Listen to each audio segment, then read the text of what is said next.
Good morning mga adik sa motor. Dito ulit tayo kala Henry Ang, sa piyesa ni Henry Ang. Yun. Magkaabit tayo ng racing CDI para sa Cr152 tsaka Sprocket set with chain 1544. Alright, so tabingi pa yung mas madumi. Shout out kay Pops Carl, busy sa kanyang motor. Alright. 1 minute 37 seconds later.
Seconds later.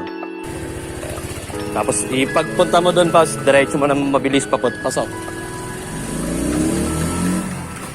Kaya napagpalit tayo ng, nagpa-install siya ng racing CDI para sa Keeway 152.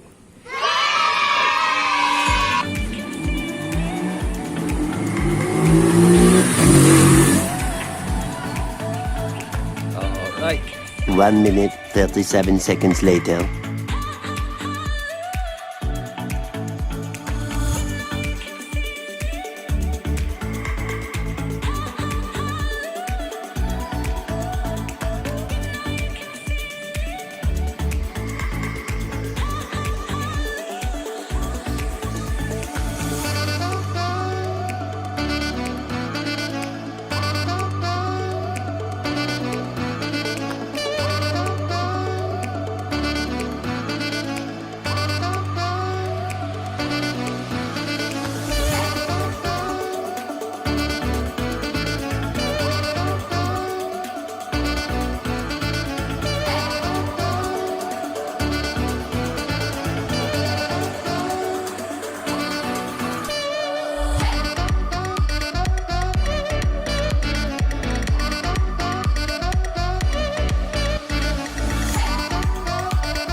1 minute 37 seconds later. Try tayo ng bagong Sprocket ni sir. So flex ko lang pala yung tangke ko na two-face. Yan, isang bare metal, isang maduming puro kalawang. Walang magawa sa buhay. Kabalik tayo doon sa nagte-test ride. Saan na siya napunta? Ayun.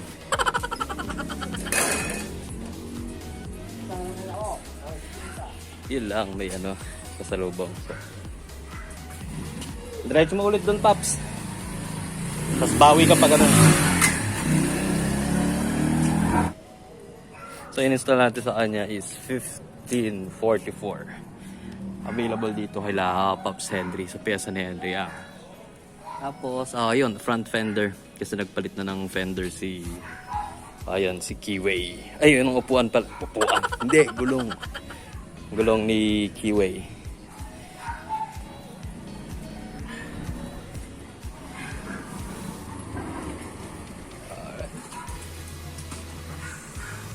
Bumalik na yung ano niya, dating takbo. Sa nagpalit din siya ng tires. Saan na punta si Henry? Parehas lang tulad dati. Bumalik yung dating takbo. Napalitan ng gulong, ayaw makatak. Ayaw. So, ayaw yan. 1 minute 37 seconds later. Okay guys, may share kami sa inyo na pinagbabawal na technique. Dito lang ginagawa sa piyesa ni Henry ang tawag niyo yung pagkakalat. Tayo lang, yung mga nanonood lang ng channel ko. Yan. Tsaka yung nanonood lang ng channel ni Pops Henry. Yan. Piyesa. Actually, hindi yung ano yan gawa ng piyesa ni Henry. Ay. Personal po niyang ginagawa. Yung sa sarili niyang motor. Pero secret lang natin to, wag yung pagkakalat ha. Ready na ba kayo? Ready na? Sure? Carl, pakita na natin. Go! Ayan yung pinagbabawal na technique. Nagpipintura, buong motor na pinipinturahan na ng baklas-baklasan. Karton-karton na lang. Na pagpintura? Hindi nyo na kailangan magbayad ng mahal. Basta bumili lang kayo ng ganyan nyo Tapos kayo na mag-spray. Shoutout pala kay Marty. Parang bago palagi yung motor niya kasi ini-sprayan lang niya ng pintura. Pag maalikabok, ini-sprayan lang niya ng pintura yun. Okay na. Alagang Pilox. So pag tinanggal nyo yun gamit yung paint stripper, may hirapan yung paint stripper. Kasi ang kapal Ang kapal nung pintura niya. Ayan, flex ko ulit sa inyo yung gawa ko. Ha? So walang magawa. Walang ganyan. Dalawang kulay. Sa kabila, kunyari malinis. Tapos pag lumipat ka sa kabila, madumi naman. So, bahala na yung mag-check sa checkpoint kung ano daw bang kulay yan. Good luck. So, that's all for today. So, abang tayo sa next video. Malamang ito yan. So, don't forget to like, subscribe, and hit the notification bell para updated ka sa next video ni Motor Guy PH. Alright, so bye-bye!